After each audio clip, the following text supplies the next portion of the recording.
What if a president or a future commander-in-chief could send troops into your state to oversee, influence, or even run your elections? What if the rules for voting in your state, who votes, where, how ballots are counted, could be changed not by your state's lawmakers, but by federal fiat or military force? For millions of Americans, that's not hypothetical. That's a looming threat to our democracy and why we must act. My name is Ken. Welcome to Common Sense 2.0 Mandate for America.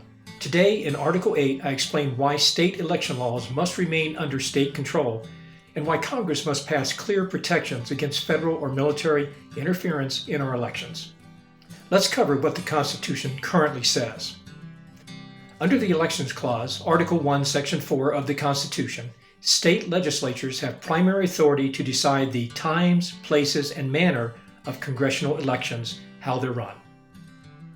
That means states handle things like where to vote, how ballots are counted, how results are certified, the nuts and bolts of democracy.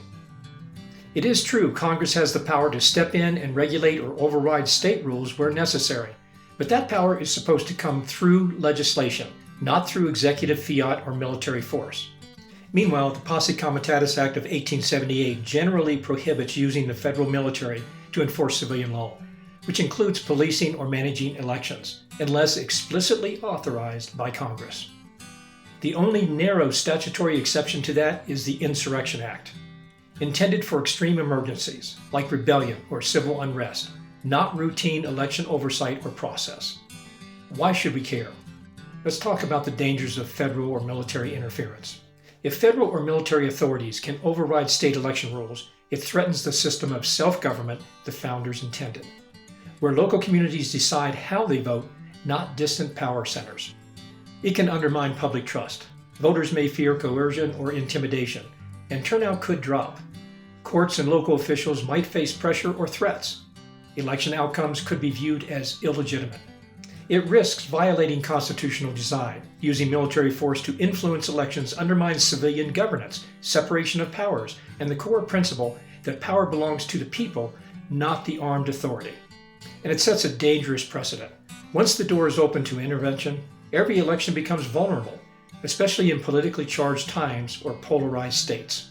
So before we go further, you might be thinking, Ken, you are being an alarmist. Let's look at one real-world case illustrating the threat. Newsom versus Trump, 2025 federal court ruling on National Guard deployment to Los Angeles.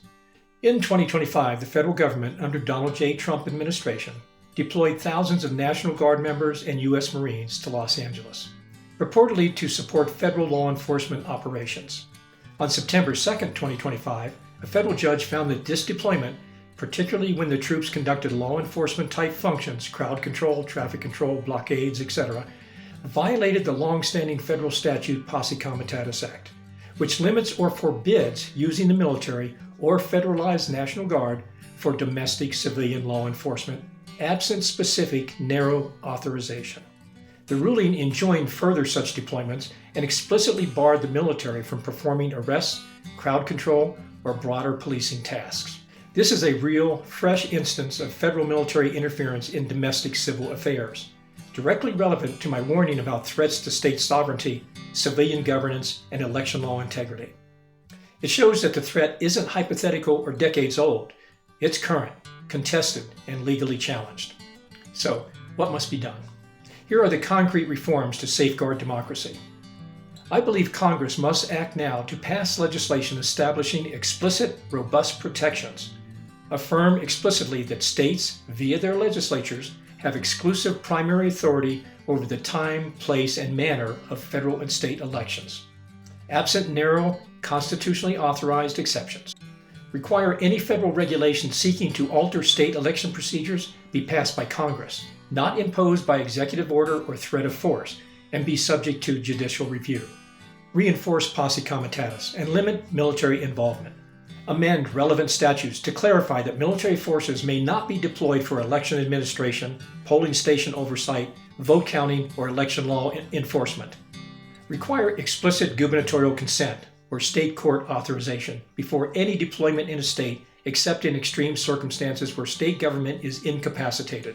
Prohibit coercion or threats of enforcement. Pass laws criminalizing attempts by federal agents, executive branch, or military to coerce, intimidate, influence, or interfere with state election officials, voters, or electoral processes. Judicial review and transparency protections. Guarantee that states, voters, or state officials have standing to sue if interference is attempted or threatened. Require any federal memorandum, order, or directive related to elections be publicly published and subject to public record laws. Reaffirm precedents of state election rules.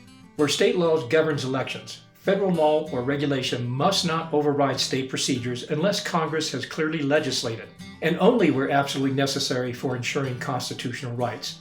Because elections are not just events, they are the backbone of our democracy. If we allow federal power or military force to override local election rules, we risk turning elections into tools of intimidation, of power, not of the people. This isn't theory, it's real, and it's happening now. If you believe in democracy, not in coercion, and vote by law, not by force, then tell your representative and senator, protect state control of elections. Demand clear laws that prohibit federal or military interference. Demand respect for the Constitution. Share this video. Talk with your neighbors. Make this a centerpiece issue in your community, because without election integrity, nothing else matters. Thank you for watching Common Sense 2.0 Mandate for America. Subscribe, share, stand up, and insist on a democracy where the people decide, not the generals.